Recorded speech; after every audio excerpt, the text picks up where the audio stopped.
Hi everyone, Vita here, and today I'm going to share some tips and tricks on how to solve the Sudoku Cube. Now, I've heard many people say that they've got stuck on this cube, but I think it's perfectly within the reach of anyone who can solve the Rubik's Cube to find a solution to this puzzle. So I'm just going to give you a nudge in the right direction if you've been stuck on it, and hopefully after watching this video you can go back to the cube having noticed some things that you might not have seen before and try and work out the solution for yourself. So the first thing I want to draw your attention to is the fact that the numbers are orientated differently on different pieces. Now, that might sound a bit cryptic at first, but for example, this piece with the 6 and the 3 on, the 6 at the bottom of the 6 rather is connected to the top of the 3.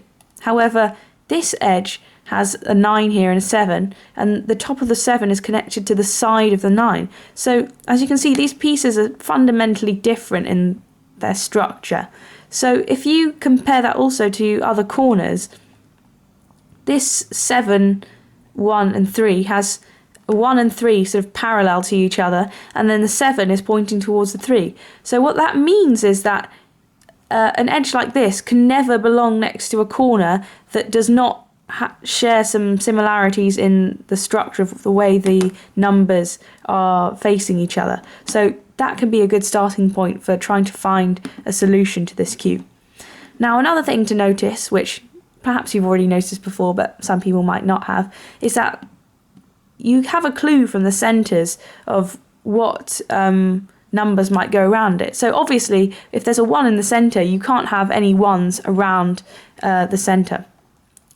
Now, the last tip I'm going to give you is that it's helpful to find perhaps a solution for the corners first.